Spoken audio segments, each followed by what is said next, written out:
नमस्ते प्रणाम। मेरे यूट्यूब चैनल पे आप लोग का स्वागत है। और देखिए, मैं एक धान निर्वाही कजरी गीत सुना रही हूँ। रुकनी गीत है, आप लोग सुनिएगा। ढेर सारा प्यार दुलार आशीर्वाद जरूर दीजिएगा।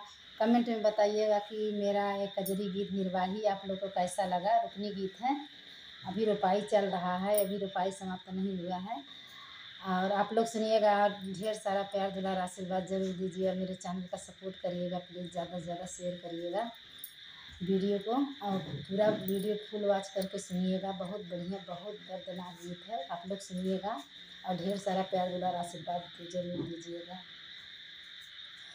लाले लाले घोड़ावा के लाली लगमिया होना, लाले लाले घोड़ावा के लाली बाला गमिया होना। रामा चल दिहल घरा के दखिनामा होना, रामा चल दिहल घरा के दखिनामा होना।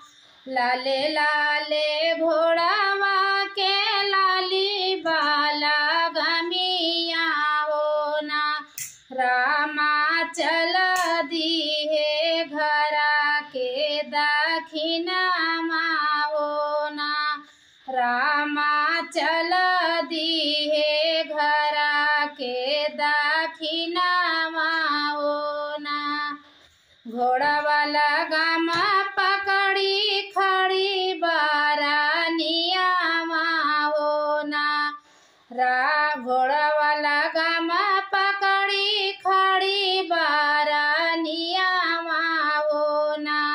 राजा कहाँ चला खड़ी दोपहरिया होना, राजा कहाँ चला खड़ी दोपहरिया होना। आजू के रात राजा रुका मोरे भवनमा होना, आजू की रात रुकी जाता मोरे रजवा होना। राजा घोड़ावा के मना वहाँ दुखित भयना, राजा घोड़ावा के मना वहाँ दुखित भयना।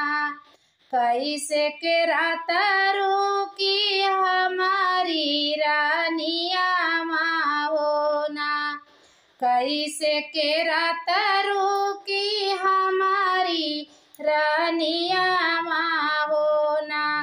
रनिया भूखिया से व्याकुल बाट घोड़ावा होना, रनिया भूखिया से व्याकुल बाट घोड़ावा होना।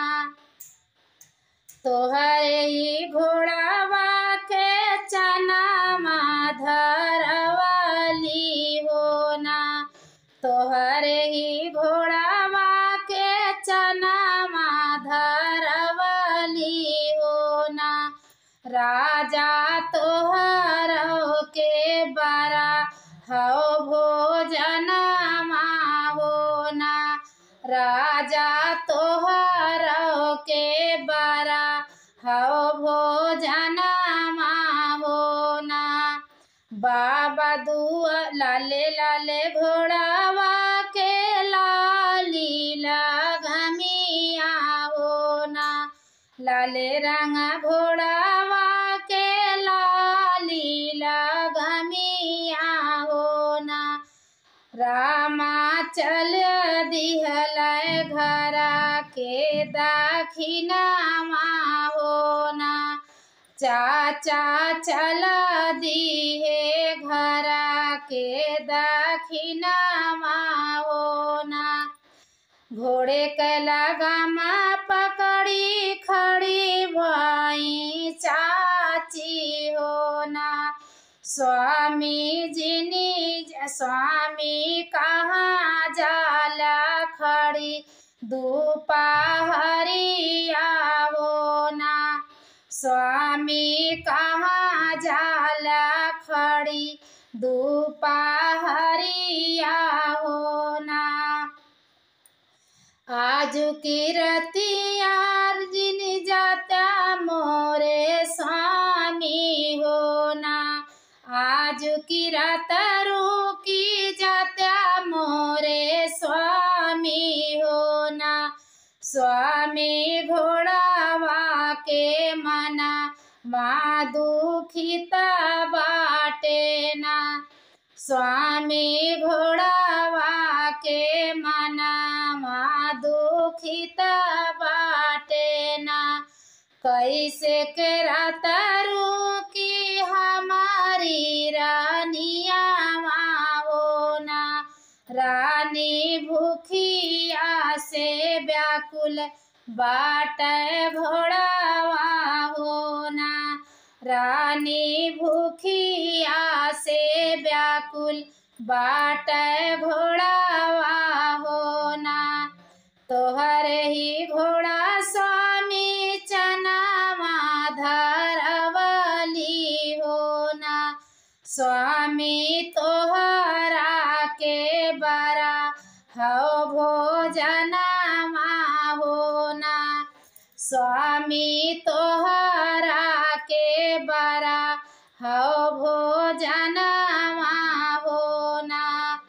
लाले रंगा घोड़ावा के लाली लगामिया होना। रामा चल दी है घर के दाखिनामा होना।